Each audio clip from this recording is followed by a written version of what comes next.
I'm Ryan Androsov. Welcome to Let's Think Digital. Canada is stuck. If you're a longtime listener of the podcast, you'll know we've been talking about how lately it feels like we're stuck in the mud and spinning our wheels when it comes to digital transformation and modernizing how government serves its citizens. And you know about how Canada has fallen from third in 2010 in the United Nations e-government rankings all the way down to 47th this year.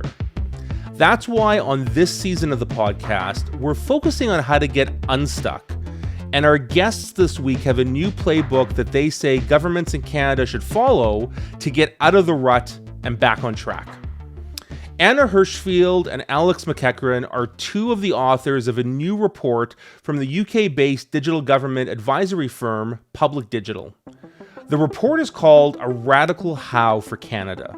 It takes inspiration from a similarly titled report that Tom Loosemore and others from Public Digital published last year focused on the UK. In the report, it lays out concrete recommendations on the steps that governments in Canada need in order to change how government works for the better. And Alex and Anna know what they're talking about. Before recently joining Public Digital, Alex was Chief of Staff at the Canadian Digital Service as the team grew from just 30 people to 150. And she was involved in a number of significant digital transformation projects in the federal government. Anna has been with Public Digital since 2020, where she is now their Regional Director for Canada. She's supported work with the Nova Scotia and British Columbia provincial governments, as well as other projects back home in the UK.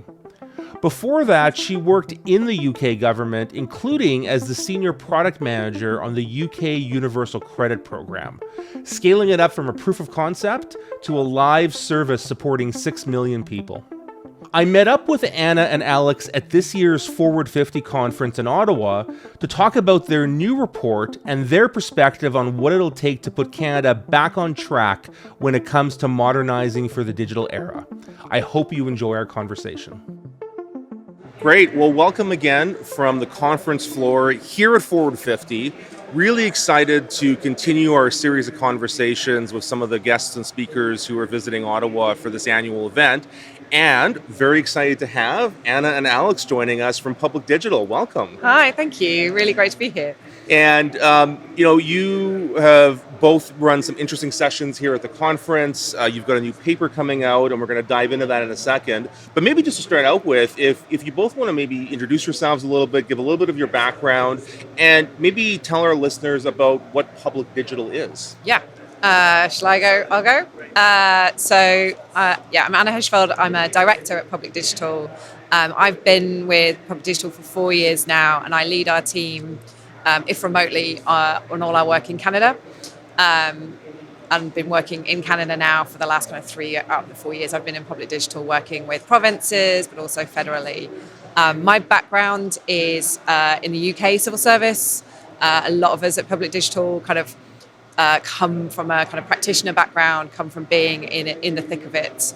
My being in the thick of it was working on the transformation of the UK's benefit system. Yes. So working on universal credit for 8 years as one of the senior product managers and senior leaders of that program, taking it from a proof of concept to go live to, I was there till June 2020 during COVID when we kind of scaled 100-fold in about a week, which was fun. Mm-hmm.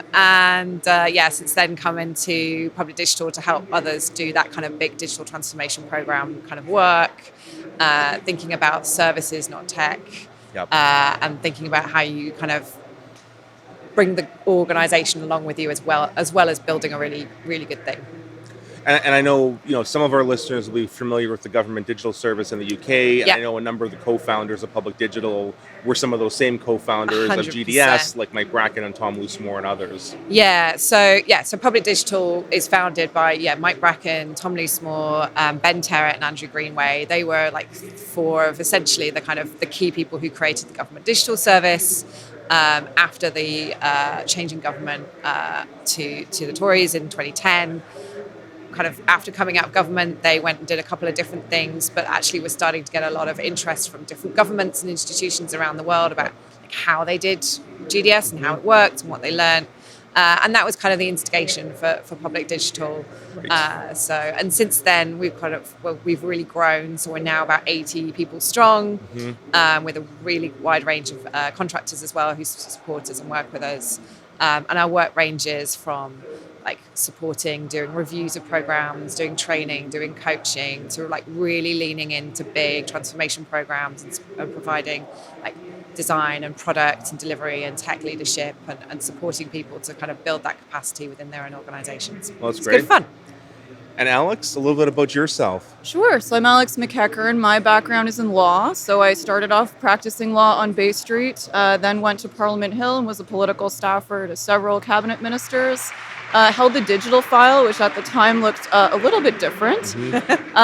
But I've spent the last 7 years of my career at the Treasury Board, starting as the Chief of Staff to the CEO of the Canadian Digital Service. And at the time, the CEO was Aaron Snow. So was there for the scaling of CDS. I think we were about 30 folks when I joined, and presently the team numbers nearly 300. Yep. So got to see CDS really scale. And it scaled based on a lot of the advice that was given by Public Digital. So a number of the founders that Anna's mentioned also wrote Digital Transformation at Scale, which is a great book and a blueprint that has a number of different lessons learned from across the world. So CDS tried to implement that within the federal government. I got to be there for that. Also spent some time on the digital credentials file. But I found myself just really eager to keep learning, and especially learn more from our provinces and learn more from other governments internationally. So I joined the Public Digital team 7 months ago as their Director of Digital Delivery and first Canadian hire in Canada. Which is great. So It is. no, it's always nice to see that kind of cross-pollination, between some of these digital teams, 100%. across different countries. And yeah, Alex, you and I kind of, we weren't together at CDS at the same time, but it was very interesting, as you said, you got to be part of that journey as it was growing and going through its growing pains in some ways. Inside, I was been following very carefully from the outside. I think it kind of brings us to this interesting moment that we're at, because we've been talking a lot at Forward 50 this week, and I know on the podcast over the last season or two, about this sense that we're kind of stuck here in Canada, right? Like this, I kind of describe it as being stuck in the mud. And I think a lot of the discussion we're having on our podcast interviews this season and we're having here at the conference is how do we push ourselves, out of the proverbial ditch, so to speak. Yes. And so one of the things that you're here for is releasing a new report called The Radical How. And there was a UK-focused version of this that came out last year, I believe. This is the Canadian version. So I'm wondering if you can share a little bit about, the report and maybe just to start with, the title, The Radical How. Because when I was reading it, I mean, the kind of contradiction almost is a lot of the advice in there is not actually that radical, but it seems radical by contrast to how we tend to do business in government. Yeah, 100%. So yeah, Radical How is probably a British humour thing of, it's not radical. It probably does still feel quite radical to some people in government who are not in these rooms all the time. But actually, a lot of this is common sense. So yeah, I definitely want people to recognise when we say the Radical How, we're not saying, hi, we've come up with these grand new ideas. This is really about kind of trying to get a wider group of people interested in them, and that's a bit of the backstory to it. So, as you said, we had a first version of the Radical How, which came out last year. That was very much pitched at the fact that we were having an election in the UK.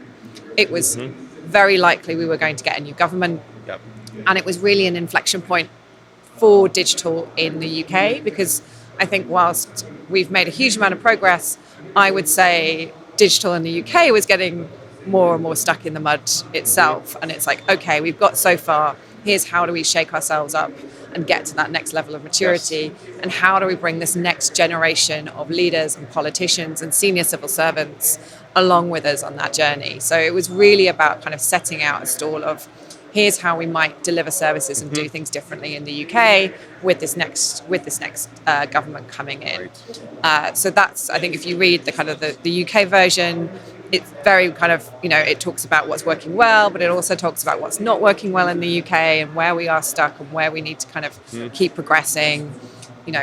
For example, we've taken a step back in procurement. Like we're not where we were in terms of being able to do very, more agile, iterative work through smaller vendors. Like some of that's gone back. So how do we push to kind of make that happen again. Yes. And so we did that really just with a UK audience in mind, but it got such a global response, which was fantastic. I don't think that really wasn't kind of in our heads at the time. Yep. But it had a really fantastic response from lots of different countries, from lots of people around the world, and particularly from Canada. We've had an awful lot of people who are like, I read it, I really want to talk to you about it, really want to understand it. And also, like, how would you frame that same set of questions, which are around, like, how do you do service delivery and policy design and digital in a different way? How would you frame that for a Canadian audience? And so Alex and I were like, well, let's have a think about it and let's try and write something. So we did that. And Alex, I know you were quite involved in pulling a lot of the report together and framing it for the Canadian audience. I'm curious, what did you find was kind of unique about how Canadians might view or approach these issues versus kind of a more global audience? That's an interesting question. So I think Canadians, we've observed, tend to be very interested and deferential to the experience of other jurisdictions. So if you're the city of Toronto, you want to know what Montreal's doing, you want to know what Vancouver's up to. If you're the government of Prince Edward Island, you want to know how Nova Scotia's approached it. And then similarly, the federal government will often ask, what have the Australians done? What are the Americans doing? What can we learn from others? So we see a humility and an appetite to learn from other folks. However, don't always apply those lessons, or we can struggle to maintain the momentum that some of those folks have brought forward with us. It's this interesting paradox, and I saw this myself when I was in government, and I see it now outside. We are, on the one hand, we don't want to be first, and we want to follow what others do. But then when push comes to shove, sometimes there's almost a sense of, like, Canadian exceptionalism, where we're like, well, that's interesting, but we couldn't do that here because of X, Y, and Z. And, like, maybe that's true sometimes, but I don't think it's true as much as people think it is. I agree. Yeah. We are a big place. We do have expensive broadband. We are bilingual. We have a number of historically disadvantaged groups. However, that should be a call to action and not an excuse. Yeah. So maybe, we can talk through the report a little bit. We'll post a link to it as part of the show notes for folks who want to read the whole thing and dive into it a little bit more. But what are some of the highlights in terms of the types of advice that the Radical How paper for Canada highlights and brings to the forefront? Sure. So once more, I don't think it's truly radical, but I think much of what we focus on is take the time to be outcomes driven. Yes. So what are we actually trying to do? And let's take a moment up front to really be clear about that and orient ourselves around that. Create multidisciplinary teams that are unsiloed. Let's have the right people in the room from the beginning, empowered to make smart and thoughtful commentary. And then have a test and learn environment. So don't design everything up front. Take it in small pieces, test it, care about it. And we used a housing example to demonstrate that this really isn't about the technology side of it, and it's not necessarily pure digital. Right. These are ways of working that apply in a number of different ways and that have been successful at major corporations and any number of governments with all sorts of their own unique service delivery challenges for a long time. So at a high level, that's really what we advocate for. We do get into more detail about how to be more transparent, some of the procurement reforms we'd like to see, how to fund a team, and what good looks like with a bit more nuance. But if there's sort of the three high-level takeaways, it's outcomes, multidisciplinary teams, test and learn. Yeah. And we'll come back to the funding and procurement in a minute, because I do want to dive into that a bit more. But, on things like multidisciplinary teams and, like, showing the thing and demonstrating through prototypes, like, a lot of these don't require legislative or policy change, right? They're just behavioral change or mindset changes. And I'm curious, both your experience in the UK and globally, but also here in Canada, like, do you have a sense of what's holding people back from actually putting this into practice? So I think, I talked a little bit about some of these yesterday in my talk. I think some of those things are the existing structures and culture and processes that have been embedded in government institutions for decades, if not centuries. So you are trying to break down, very entrenched ways of working, and culture eats strategy for breakfast is a cliche, but it's a cliche for a reason. So I think for me in government, one of the biggest things is the appetite for false certainty.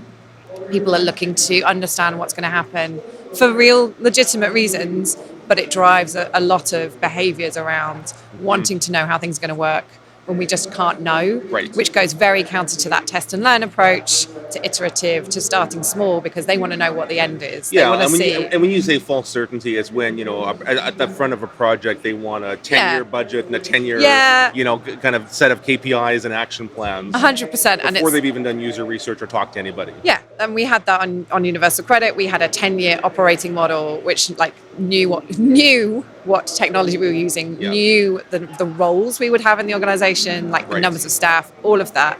Trying to build to that is almost impossible because you are trying to boil the ocean all the time. So I think that's one of those. And then from that comes risk aversion. So not comfortable with trying new things, worried about being able to show enough process that you can kind of prove that you've done the right things. Whether actually in reality you have is a different thing. One of my favorite things to do with a new organization is look at their risk register, because it tells you an awful lot about an organization and what they care about. And I think those are hard things to break down. And that's why I think that's the radical bit of it, probably for very senior leaders in government and for politicians, is it is asking you to make some leaps of faith about a different way of working and treating risk and certainty in a different way, which we do in lots of other parts of our lives, but not here. Not here. Yeah. Yeah. So let me ask you about a spicy question. So, one of the, I think we can call it digital government failures that has gotten a lot of attention in Canada recently is ArriveCan, right? Which I'm sure a lot of people listening will know what that is, but it was the border app essentially that was created during COVID. There were some functionality concerns about how it worked. There have been some procurement concerns around how the contracting was done. There have been some cost concerns around how much it cost for what it was. I have probably some complex thoughts on it in a variety of different ways, but I think, clearly there's a bit of a consensus that it wasn't ideal, right? And it was a tough set of circumstances. Obviously, they were in the middle of a crisis. Yeah. But it still, I think, was an example, and you talk about it in the report, of some lessons learned from that. So I'm curious, just to kind of dive into that a little bit, because that's been in the news so much, but I think sometimes the coverage is very surface level and people haven't really got into it. What are some of the big lessons from things like ArriveCan that, particularly in the Canadian context, we should be taking away from that? Sure. So I think ArriveCan for me is sort of like Canada's technology telenovela.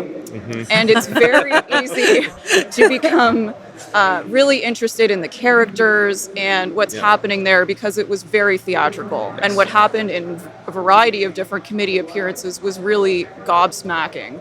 But that's quite distracting from, I think, some of the major lessons we can learn. So for me, ArriveCan really shows how challenging it is to do hard things in a crisis. We didn't have the right people in-house to deliver it, which is not a unique problem. That's ubiquitous to many civil servants. But I don't think we had the right people to know what to buy, which is unfortunate. And we didn't have the right good vendors available to provide service that Canadians deserve. We didn't have the accountability to stop this thing once we learned that there were problems.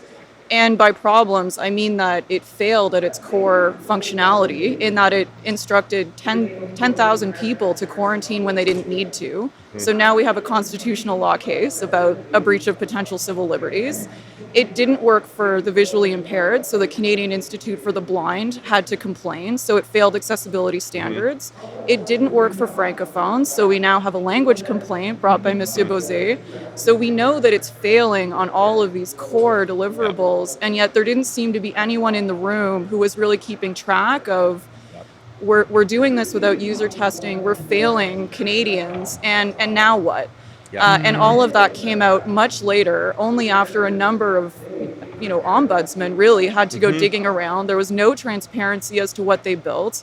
We still don't know what the code base is. We still don't really know what Canadians bought for $63 million, which wouldn't be the case had they used something that was openly shared. We don't know what the IP is that Canada owns. And we saw that the parliamentarians are still trying to extract really important data about who actually built this thing. Did they have security clearances?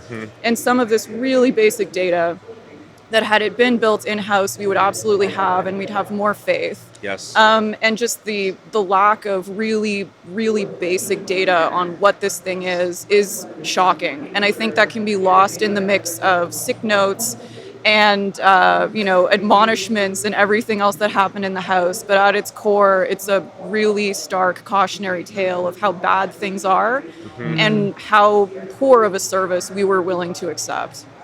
And I mean, and the interesting contrast, which you talk about in the report, is another COVID era project that came out of the Canadian Digital Service, which was the COVID Alert app, which, wasn't perfect either. I think everybody, including CDS, would admit that, right? Yeah. And I think there was a set of kind of policy related questions to COVID Alert. And I know one of the challenges they had was our multi-jurisdictional nature in Canada, that a lot of health data comes from the provinces.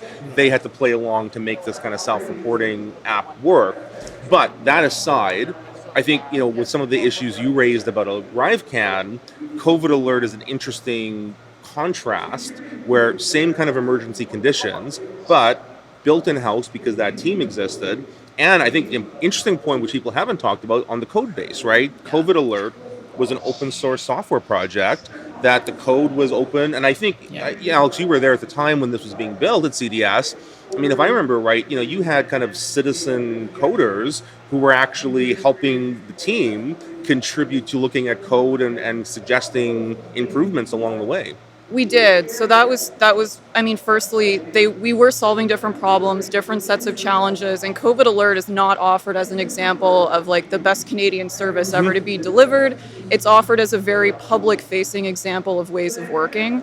Chief among which is it was built in the open. We did a public data. We had engineers who caught things that were genuinely helpful. We had Shopify engineers who were helping to code. The Ontario Digital Service built this with us and did a great job. And it was really important for us to build public trust. And so we wanted to show the public our homework and make sure that anybody who was suggesting that this was a tracking app or that this was collecting private data would have to make that argument, arguing that everyone who saw the code base was in on that. And then it let us actually demo for the Ontario Privacy Commissioner and for the Federal Privacy Commissioner ahead of time, something which I don't think is often the case. And it let us get privacy advocates like Michael Geist on board, which is also pretty rare for the government. So it was, I think, very helpful for us to do it in the open. Well, and I remember at the time, like following along on like Reddit threads where people were talking about the app and folks who were skeptical, exactly as you said, about whether this was a tracking app and what that was going to mean. And the fact that they could actually inspect the code helped to alleviate a lot of those concerns. And I think it did move some skeptics over in a way that, the traditional black box development process doesn't. And both happening in the same crisis, and both, and that's not just a crisis in a sense of like there was a pandemic, but you're also in a crisis of public trust. Because there's so many things going on around COVID-19 that just meant you had to really think about that. And I think you can see just two so different models of how to deal with a crisis. And one is hide away and do it in the background and just, they broke rules, but they broke rules for not necessarily, I would say, the right reasons. Whereas the other side of that is, well, let's be open. Let's be frank and open also about where it's not working as well as where it is working.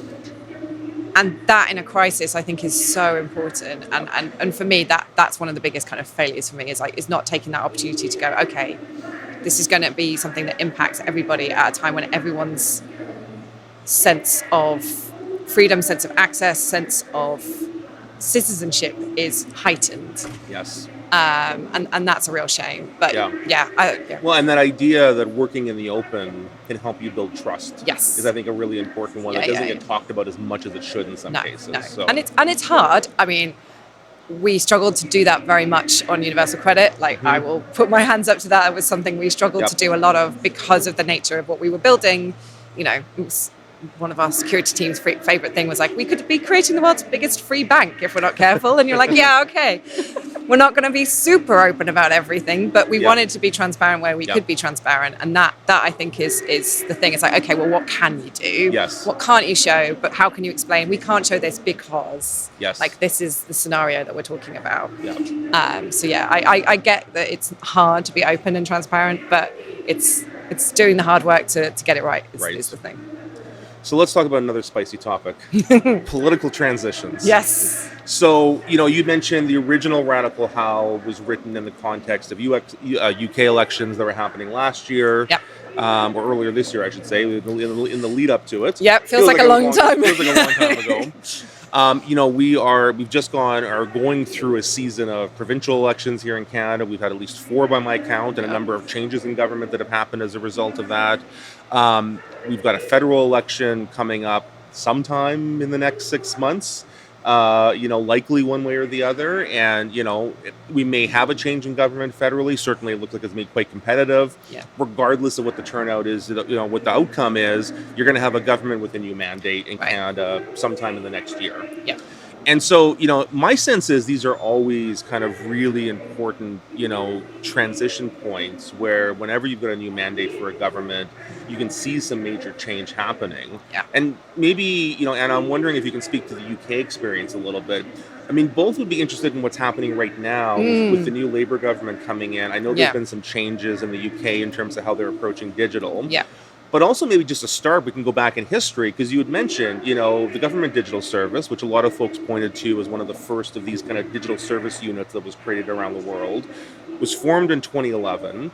But this came out of an election in 2010 in the UK, which brought a conservative government in, brought in a whole bunch of austerity measures. And at least, my understanding of it is, I think that change politically actually led to some of the conditions for GDS to emerge. 100%. Yeah. So the 2010 election was, I think, quite a similar inflection point as to the change in government we're having right now, because you'd had an incumbent government there for over 10 years, which in many ways often means that things from a political perspective, from new ideas and new ways of working, can become very stagnant. And so you had a Labour Party that was kind of very much locked into like the traditional kind of ways of delivering services, infrastructure, all of that, and had spent so much money that when we were hitting that austerity point, that was a point where we had to go, well, okay, we can't quite run and deliver things in the way we were. Yes. So I think that Tory government coming in, whatever you think about austerity and how they handled that, because that's a very mixed political space, it did give an opportunity to review and refresh and look at how government was delivering. And they very, very much focused on that as a party and as a government. And so Francis Maude, who was the minister, who was the kind of the backing and support behind GDS, that was kind of where he came in and was like, we could do this differently. Digital could actually save us a huge amount of money, both from a kind of less paper, potentially less people, less staff, but also like changing the way that we procure and buy things and trying to make that cheaper as well, and things like cloud hosting and stuff like that. So that was the kind of moment that GDS kind of came in on. I think the other part of that, not just the wave of opportunity around austerity and a new government and a fresh look, but it was having that minister that was their champion. Right. So Francis Maude was incredibly invested in supporting GDS, making that a success, and the outcomes that it was trying to achieve. And it was, yes, from an austerity perspective, but also like, how can we actually make government services better? Right. Because they weren't great for users at that point. That was not the first point that people were thinking about when they were building things. And he was really quite a big proponent of that as well. So having that voice did help us move a number of those institutional blockers. So, the great example that Tom Loosemore likes to talk about is, hiring in developers, like into government. The amount that we pay developers in-house in government was just way too low to get any of the kind of skill sets or experience that we actually needed to come in and do agile software delivery. And so having a minister who was in and having GDS in the cabinet office at that point, which was like the central part government, we were able to kind of go, okay, actually we can create a band for this group of developers to bring them in at this level, which is in the UK was called a grade 6, which is quite a senior level. You could be in another part of government running a prison at that level. Wow. Damn. So quite senior. quite high salary, still lower and less competitive than the private sector for those skill sets, but much, much higher. And having that support and that buy-in meant we could bring those skills in-house, which just was really, really transformational. And so what's happened? And so now in the UK, and since we've had the more recent election with Labour coming back into power, my understanding is there's now been kind of a consolidation of some of the digital teams across the UK government. Yes, so it's moved. So it's out of the Cabinet Office into the Department for Innovation and something, can't remember what. I knew this was going to happen. A new department. So it's moved into a new department, which is more focused on kind of innovation. And so there had been a sort of breakup of the old government digital service into GDS and CDDO, which was worried more about architecture and standards. Those are now coming together with a kind of with another layer of support around like bringing all that together as one strategy. So actually one of our previous members of staff, Emily Middleton, who was one of the partners at PD, left and has now become part of that team and is trying to work on that at the moment. So it is, again, another inflection point. Again, we have a fantastic minister who's really passionate, who wants to look at things and do things differently. He's really interested in what AI can do for government. He's also, I think, can see where we are falling backwards into old ways and how do we kind of stop ourselves from going back a bit. So that's a really nice opportunity because I think we had started to, I think the institutional antibodies had really started to eat at GDS. Yes. And this is an opportunity to come back again. Yep. And my example would be procurement. We lost some of the ways that we could procure smaller vendors in more outcome-based ways. Yep. Hopefully that's one of the things that we will be able to get back. Don't know, but hopefully that's one of the things we'll be able to get back. It's interesting. And I want to come back to procurement in a moment because I think it's an important issue. In the Canadian context, I mean, you made this comment about the importance of consistent political leadership. Yes. Which comes out in the report, and we've talked about in the UK example, that has been important in the times where the UK has been thriving in digital, if we can put it that way. Yeah. So in Canada, we're going to likely have some type of government transition in the next year.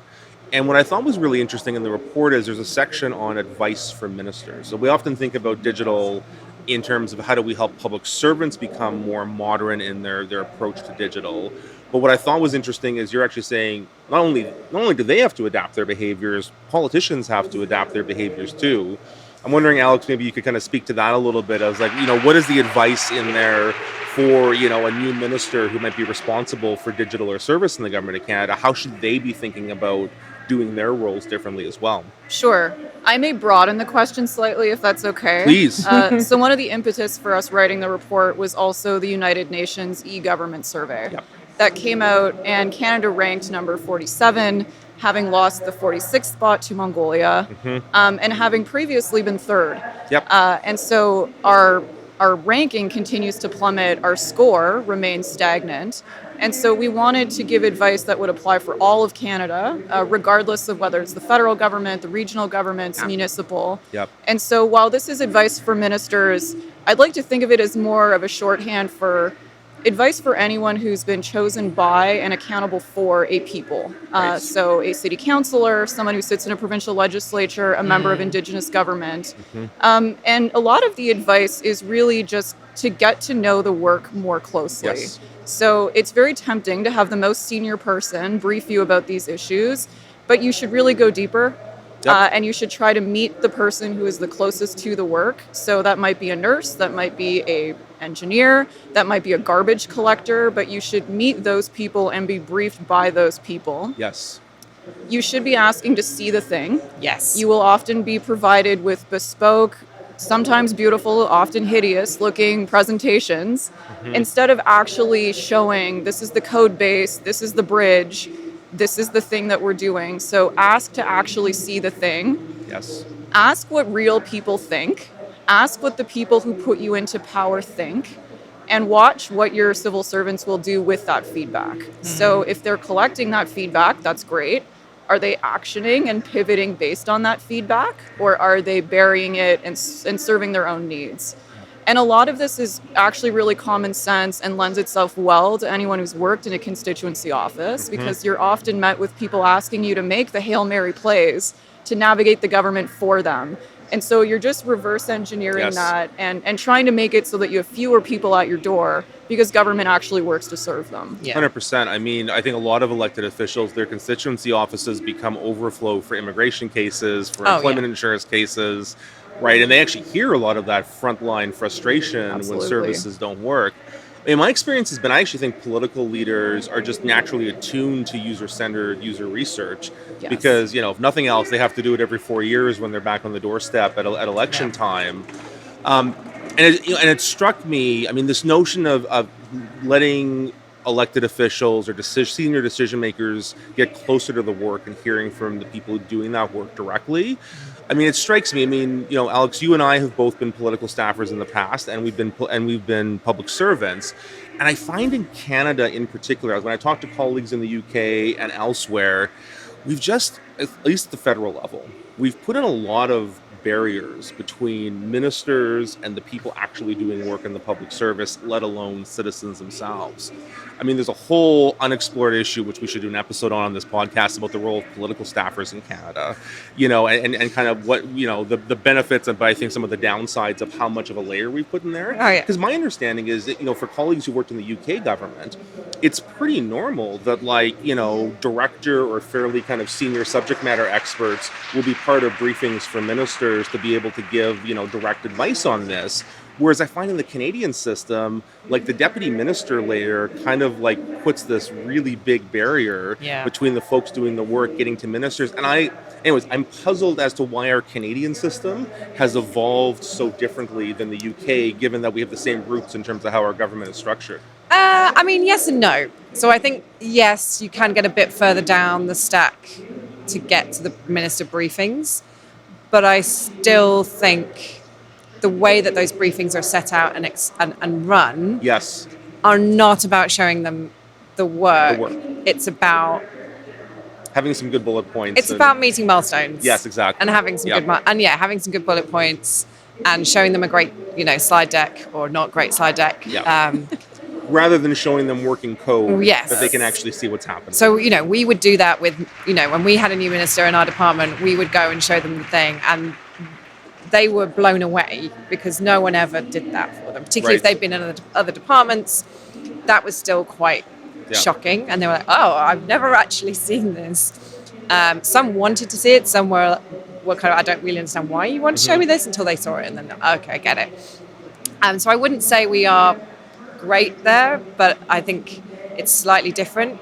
But I would say, and a bit of a shout out to Nova Scotia, I have seen senior ministers who do want to see the teams and who do want to hear how it's going, and I think that really does change the dynamic and the conversation, because they're also then much more aware of why haven't you got to where you said you would, or what is happening, what are your blockers, and what of those are things that ministers can do something about, or what are those things that he'd be looking to, or she would be looking to the deputy minister to kind of solve and look at. Absolutely. Yeah, I mean, I think we had in our first episode of the season, we had Natasha Clark on from Nova Scotia, and I think she talked about some of the very interesting work that they're doing there to, as you say, kind of change structurally how they actually approach this in a way that leads to better decision making. And I've seen that in practice, and it's really, really good to see. Yeah.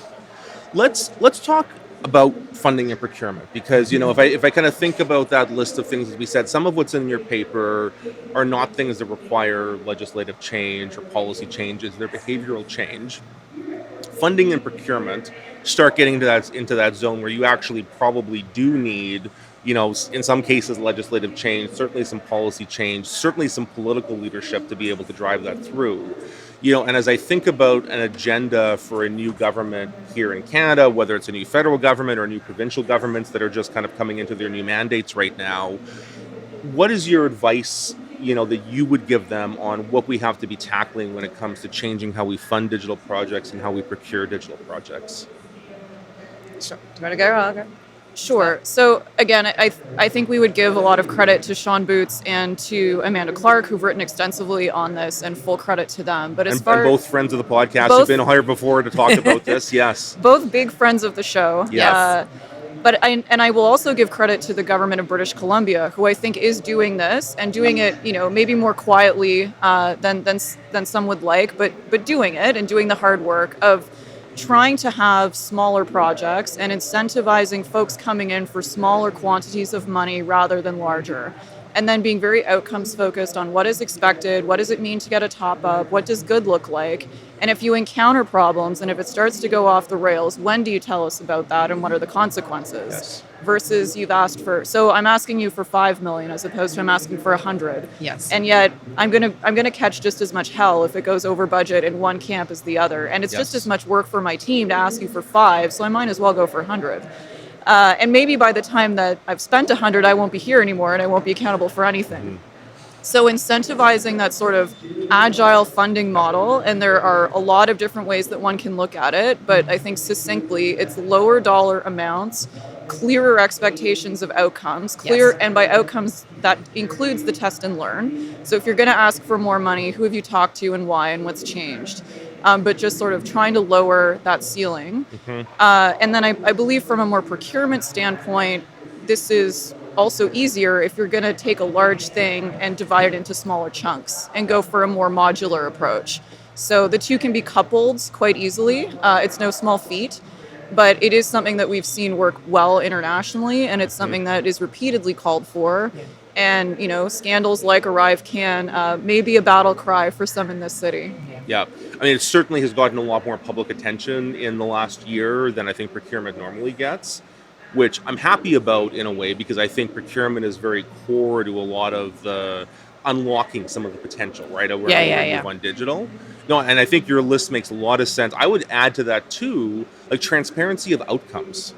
It's interesting, now that I work with government from the outside and have to go through procurement processes, what's kind of shocking is, like, you're never actually evaluated as a vendor on the outcomes. Nope. Right? You're evaluated on compliance, but then when you're actually competing for something, it's just about how well you can write an RFP. Yes. It's not about past performance.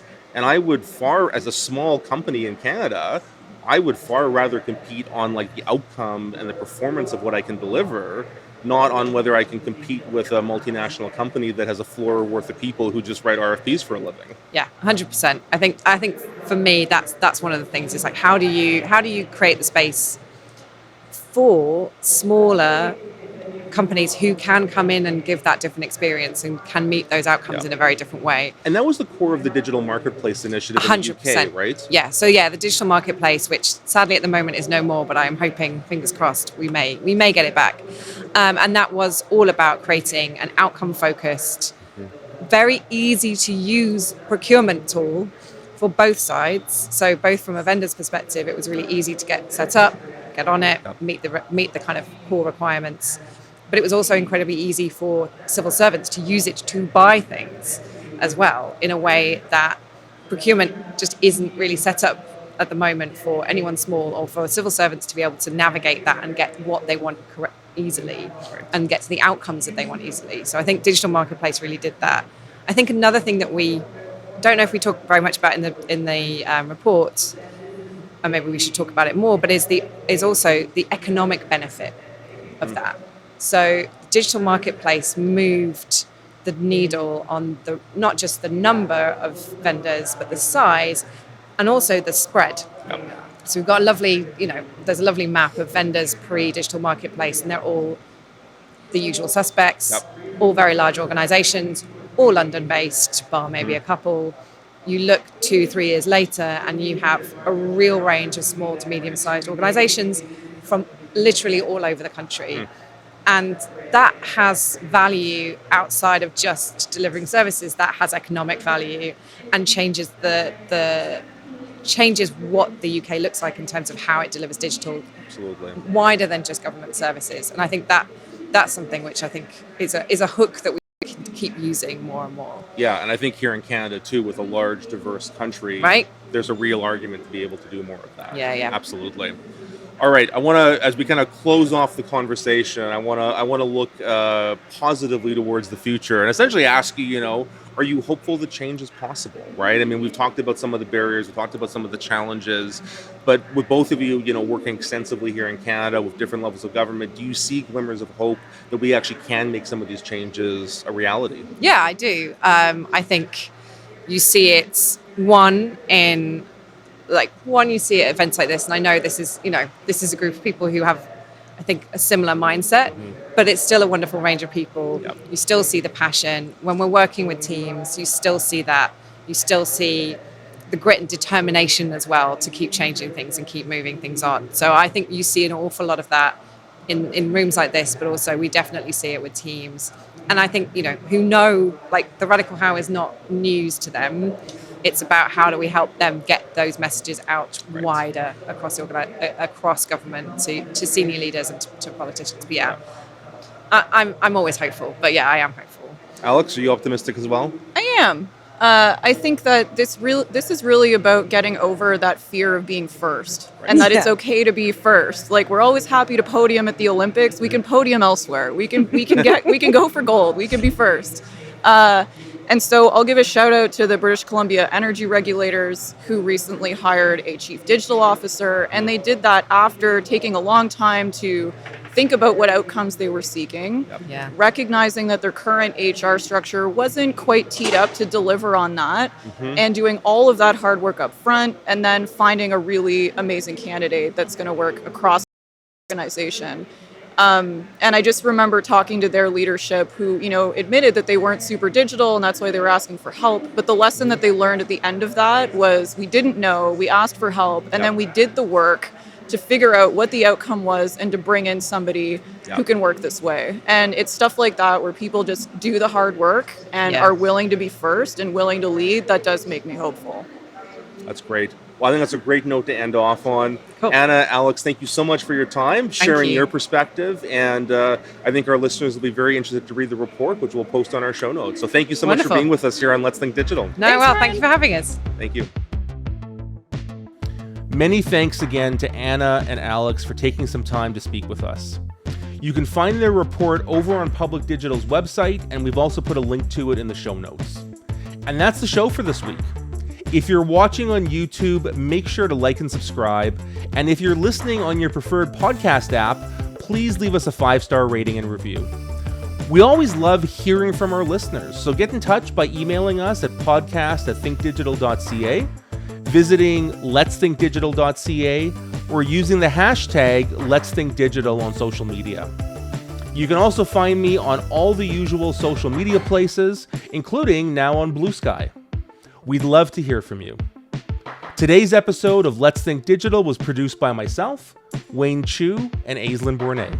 Thanks so much for listening, and let's keep thinking digital.